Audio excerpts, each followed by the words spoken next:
Cette série d'interventions que je délivre sous forme d'épisodes consacrés à la question dite du Sahara occidental, laquelle en réalité cristallise sournoisement une guerre non déclarée, soit une guerre par procuration, m'a paru d'une acuité si évidente que n'importe quel autre historien conscient de sa mission aurait entreprise, même d'une autre manière et par d'autres méthodes, par souci de vérité et d'équité.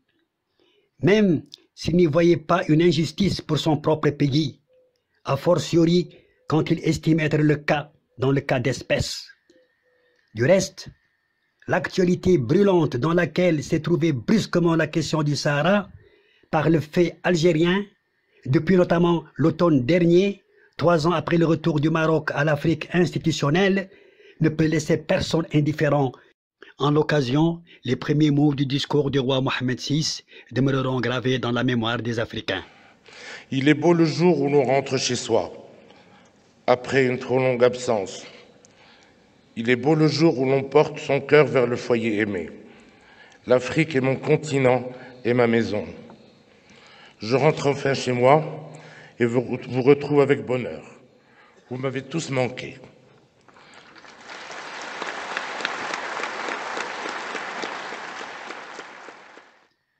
Cette guerre algéro-marocaine non déclarée a défrayé la chronique en son genre dans l'histoire contemporaine, en atteignant un degré de préjudice et d'absurdité pour les deux peuples, par sa durée et par ses véritables mobiles, que l'opinion publique algéro-marocaine, autant que l'opinion internationale, sont en droit de connaître.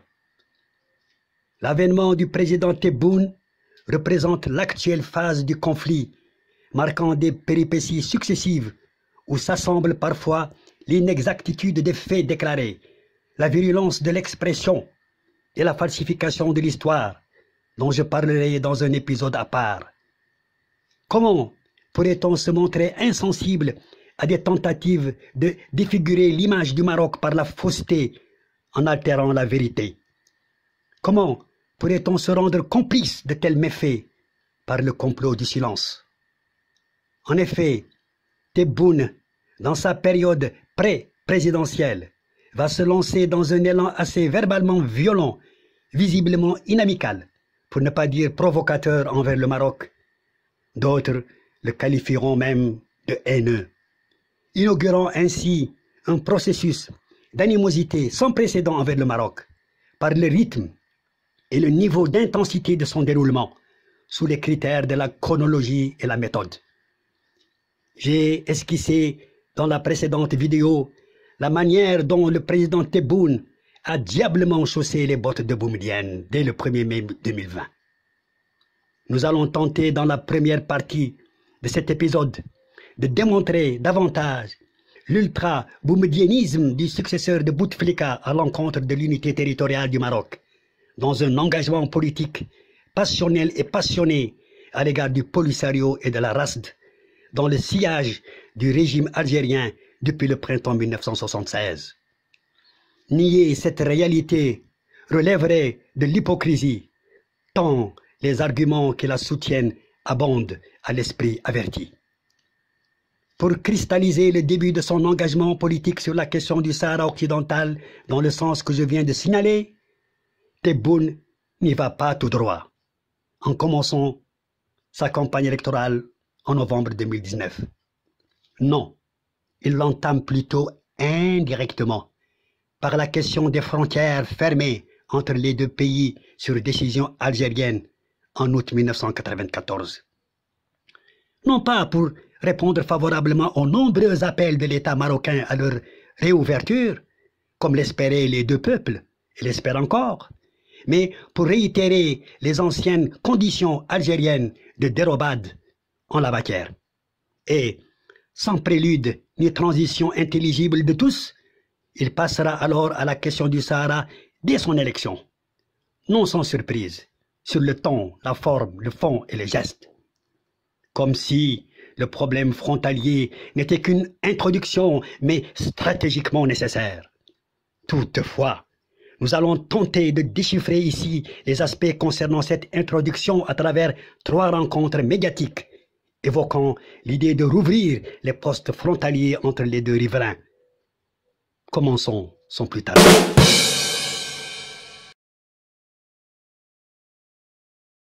قضية فتح الحدود أنا نقول لك الحدود ممكن تفتح يوم من الأيام ولكن أعتذر. Vous avez donc lu en sous-titre de la traduction en français que M. Tebboune n'exclut pas l'ouverture des frontières à l'avenir, mais à condition que le Maroc fasse d'abord des excuses au peuple algérien. Vous avez dû constater le ton exigeant sur lequel M. Tebboune, simple candidat à la présidence comme ses 4 autres rivaux, s'adresse au peuple marocain, lui demandant de présenter des excuses au peuple algérien. Je dis bien le peuple marocain, car même s'il n'a pas prononcé le terme peuple en parlant du Maroc, le fait de citer le peuple algérien comme partie humiliée à ses yeux devrait signifier normalement son semblable marocain selon la logique linguistique déontologique. Mais le candidat Tebboune va encore plus loin, s'écartant de la question du journaliste sur l'éventualité de la réouverture des frontières. Écoutons-le. الحدود ما تخلقتش على بال الصحراء الغربية ما نشوهش الواقع. Mais quelle réalité le Maroc a-t-il déformé, pourrait-on demander à M. Tebboune? Vous l'avez entendu, il critique, attaque en s'élevant contre une prétendue déformation de la vérité. Vous le voyez, M. Tebboune conteste, et d'une manière peu diplomatique par les gestes et par les mots, l'établissement d'un lien direct entre l'attentat de Marrakech et la question du Sahara dit occidental.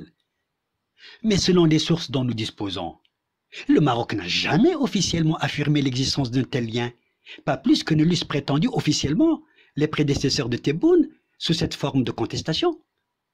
Ce sont des Algériens qui avaient perpétré l'acte terroriste à Marrakech, comme on le verra plus tard, et non pas des Sahraouis au Sahara marocain. Il n'y avait donc pas un lien direct, physique et programmé entre l'événement et la question du Sahara qui aurait été instigé par un cerveau sahraoui au Maroc ni même à Tindouf. À moins que le pouvoir algérien n'ait eu des arrière-pensées en la matière, en liant directement l'acte de Marrakech à la question du Sahara occidental à partir des services de renseignement à Alger.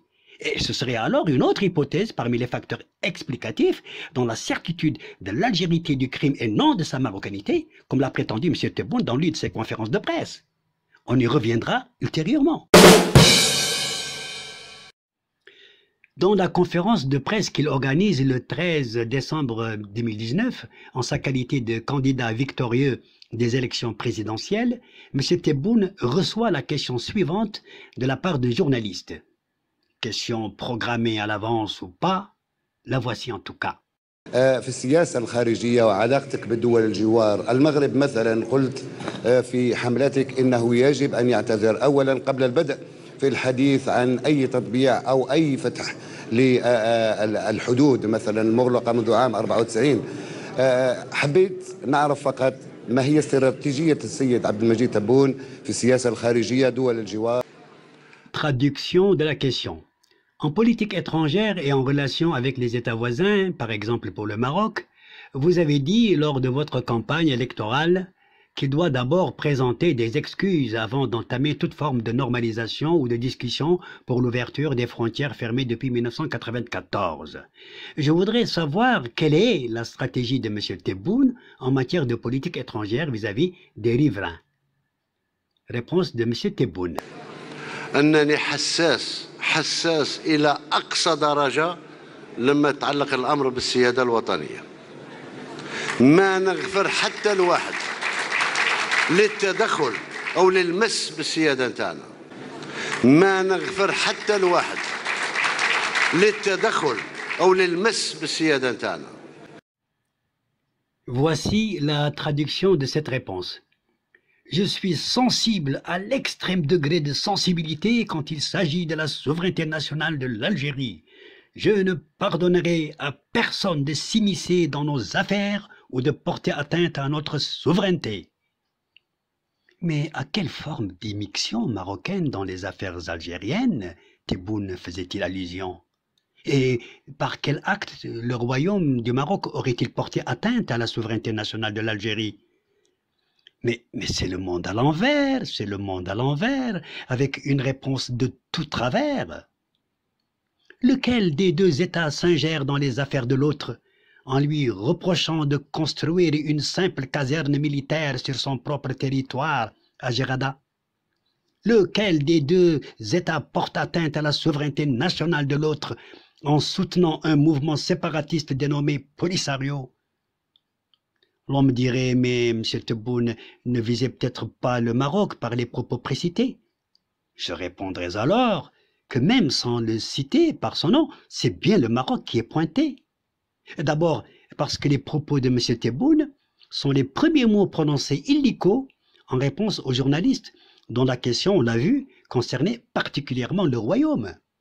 Ensuite parce qu'aucun des autres 5 États voisins de l'Algérie, maghrébins ou sahéliens fut-il, n'a ni ses frontières fermées avec elle, ni un quelconque conflit d'ordre géostratégique tel que celui du Sahara occidental. Et aucun parmi les 5 pays ne se trouve non plus dans une conjoncture propice ou susceptible de porter atteinte à la souveraineté algérienne, même si l'un d'entre eux avait un quelconque litige avec le pouvoir algérien. La Mauritanie est une charmante voisine, entretenant pragmatiquement et tranquillement des rapports d'équilibre positifs avec ses 2 riverains du Nord, d'autant qu'elle est membre du G5 Sahel, groupement de pays financièrement aidés par l'Algérie, englobant 2 autres voisins, le Mali et le Niger. La Tunisie, elle, est également en bons termes avec Alger. Quant à la Libye, elle est suffisamment divisée et affaiblie par la guerre pour pouvoir menacer la souveraineté de l'Algérie. Se montrant plus précis en ciblant le Maroc, M. Tebboune ajouta: فيه ظروف ما تغلقت من أجلها الحدود وزوال العلة لا يزول إلا ولا تزول العلة إلا بزوال أسباب العلة ولا تزول العلة إلا بزوال أسباب العلة. Traduction de cette déclaration de M. Tebboune.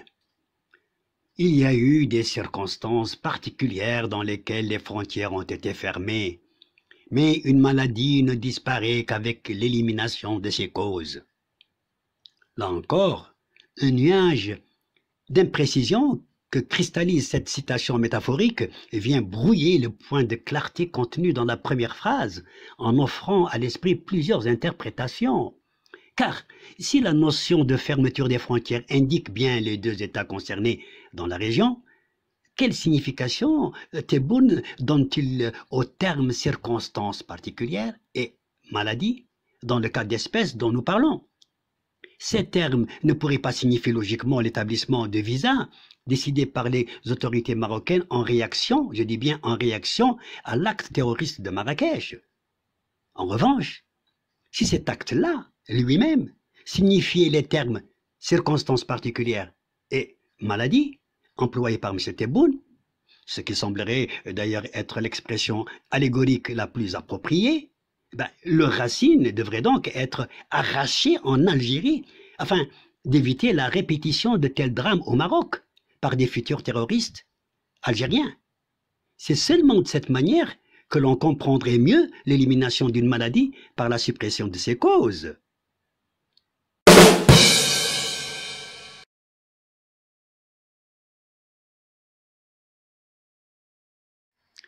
La 3e principale rencontre médiatique où Tebboune, après son investiture, va évoquer la fermeture de la frontière terrestre algéro-marocaine, c'est l'interview qu'il a accordée à la chaîne de télévision France 24 le 4 juillet 2020. C'est le journaliste Marc Perlman qui questionne. Ce qui a surtout prévalu, c'est la fermeture des frontières depuis plus de 25 ans. Et la fermeture des frontières est une réaction à une action humiliante du peuple algérien. Marquons ici un arrêt, aussi bien sur image que sur déclaration, au sujet de ce troisième rappel de l'exigence algérienne de recevoir du Maroc des excuses préalablement à tout dialogue sur l'ouverture des frontières en prétextant une humiliation marocaine envers le peuple algérien. D'ailleurs, cette précision avait été exprimée antérieurement en langue arabe lors de la conférence de presse précédente du 13 décembre 2019. يعتذر الشعب الجزائري قبل كل شيء لأن من أهان آنذاك هو الشعب الجزائري. قال بغيتي دير لي الفيزا أنا كما يقول لك الباب اللي يجي منه الريح سد واستريح، تقبلش ما نقبلها لا اليوم لا غدوة. اعتذر للشعب الجزائري، قال وقعت غلطة ونسمحوا وطلبوا السماح وكذا وممكن تما الأمور تصلح. Traduction. Je dis qu'il doit présenter des excuses au peuple algérien avant tout, car c'est le peuple algérien qui a été humilié à l'époque. Il, c'est-à-dire le Maroc. Ensuite, M. Tebboune s'adresse directement au Maroc en le tutoyant. Je cite. Par ailleurs, puisque tu veux m'imposer le visa, eh bien, comme dit l'adage, la porte d'où vient le vent, ferme-la pour être tranquille. Je ne tolère donc pas cela ni aujourd'hui ni demain. Fais tes excuses d'abord au peuple algérien, avoue que tu as commis une erreur, demande ensuite pardon et les choses pourraient peut-être s'arranger. Et puis, dans ses propos, l'adage évoqué par M. Tebboune, à savoir la porte d'où vient le vent, ferme-la pour être tranquille, ne vous paraît-il pas déplacé par rapport à son objet qui est le Maroc, en prêtant à plusieurs interprétations négatives? N'en comprendrait-on pas que la porte à fermer, et qu'il est déjà depuis 1994, incarne la frontière et le vent qui en provient représente les Marocains? Ainsi parlait Tebboune, dans un air dédaigneux, en s'adressant au Maroc, et qui dit Maroc dit évidemment son roi et son peuple. Pourtant, même l'empereur Auguste César ne se serait exprimé sur un ton aussi altier et autoritaire à l'un de ses consuls de province, loin de Rome. Ainsi parlait Tebboune, en s'adressant au Maroc pour lui demander, non sans orgueil, de faire des excuses à l'égard du peuple algérien, qu'il n'a pourtant ni insulté ni offensé, si l'on se réfère au corpus des religions, au corpus des vertus universelles, au corpus de l'entendement des races ou même au corpus des mœurs laïques. Aucun agrégat de texte moderne en la matière ne considérerait comme acte nécessitant des repentirs à autrui une mesure sécuritaire consulaire aussi légale et courante que celle du visa. Une mesure légitime prise souverainement par un État à la suite d'un acte d'agression dont il fut la cible sur son propre territoire. J'y reviendrai ultérieurement pour plus d'arguments. Ainsi parlait Tebboune, en s'adressant au Maroc, pour lui reprocher que son ministère de l'Intérieur en date du 16 septembre 1994 eût mis en cause les services secrets algériens, auxquels auraient appartenu deux des commanditaires inculpés. Bien que cette affaire-là fut néanmoins atténuée entre les deux pays au point que le ministre de l'Intérieur marocain de l'époque, Driss Basri, selon des documents disponibles par De Vernou, a rencontré en janvier 1995 son homologue algérien, Méziane Chérif, pendant plusieurs heures à Tunis, dans une réunion consacrée à la lutte commune contre le terrorisme islamiste. Et c'est un communiqué vérifiable qu'il affirme, émanant de Rabat et d'Alger. Mais cela, M. Tebboune aurait semblé l'ignorer, ou l'ignorait peut-être, préférant réveiller les vieux démons au lieu de séduire de nouveaux anges. Ainsi parlait Tebboune, en s'adressant au Maroc, sur un ton peu raffiné, avec discourtoisie, égotisme, égoïsme, rugosité et muflerie, pour ne pas dire grossièreté. Et pourtant, il n'était encore que candidat au présidentiel comme ses quatre rivaux, donc avant d'être chef d'État. Mais peut-être en était-il si assuré par l'armée pour oser hausser le ton si brutalement et si fort envers une nation voisine, puisqu'il était déjà considéré comme un proche du chef d'état-major, feu Ahmed Gaïd Saleh. Même Wikipédia sur Internet en témoigne. Mais un autre Algérien à sa place, même s'il avait plus de chances d'accéder au palais d'El Mouradia, n'aurait peut-être pas parlé aussi effrontément aux Marocains. Cependant, est-il vrai que les psychologies ne se discutent pas, dit-on aussi. Ainsi parlait Tebboune. Ainsi parlait Tebboune. Cette expression ne rappelle-t-elle pas Ainsi parlait Zarathustra, titre de l'œuvre notoire du philosophe allemand Nietzsche, qui, dans sa dialectique, démolit et sape, comme disait André Gide. Ne pourrait-on pas établir aussi, tant soit peu, une certaine similitude pratique de fond, même sans croyance spirituelle consciente préalable, de la part de M. Tebboune entre son dogme politique, que représente désormais le Polisario, on le sait, et le credo philosophique de Nietzsche, que représente la volonté de puissance. Entendu que celle-ci, chez Tebboune, passerait peut-être par le Polisario à l'égard du Maroc, mais avec une ostentation doublée d'orgueil et de menace, indirectement signifiée, et qui n'appartient qu'à lui. Deviens celui que tu es, disait Nietzsche. Donc, est devenu aujourd'hui Tebboune président à partir de l'hiver 2019, ce qu'il était hier avant d'être rappelé par Bouteflika au printemps 1999, pour être le plus éphémère Premier ministre avec lui dans l'histoire. Le voilà donc maintenant, dans la diversité d'instincts puissamment opposés chez lui, comme le professe Nietzsche, en agissant contradictoirement envers le Maroc sur la question du Sahara à travers celle des frontières, mais sans pouvoir les maîtriser pour autant, contrairement à la sagesse du philosophe allemand, car en se montrant assez impulsif et émotif dans la matière, il échapperait à tout système politique en faisant l'insaisissable. Écoutons l'une de ses déclarations sur la question. الجزائر دولة محورية إفريقية متوسطية عربية من القادة نتاع العالم الثالث ولا واحد في هذه الكرة الأرضية ينجم يدعي بأن عنده وصاية على الجزائر أبدا أبدا.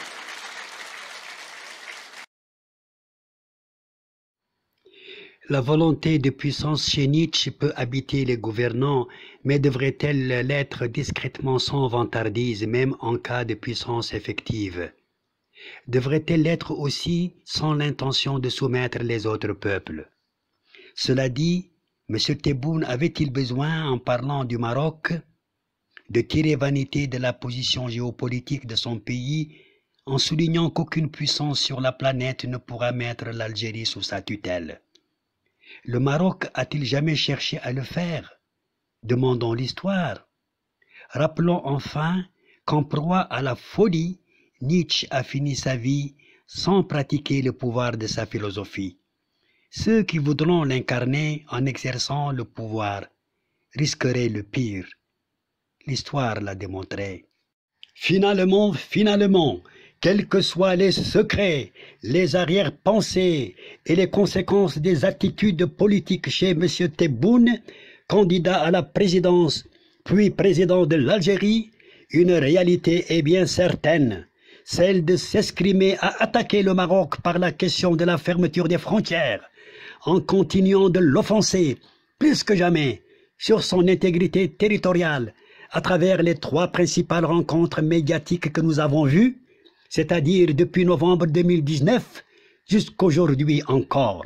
Aujourd'hui, en ce mois de juillet 2020, où l'Algérie vient de célébrer le 58e anniversaire de son indépendance et donc de son intégrité territoriale, dont Tebboune est d'ailleurs si fier, en oubliant que son voisin de l'Ouest est encore plus attaché à la sienne et plus fier, après avoir consenti à l'Algérie tant de concessions territoriales.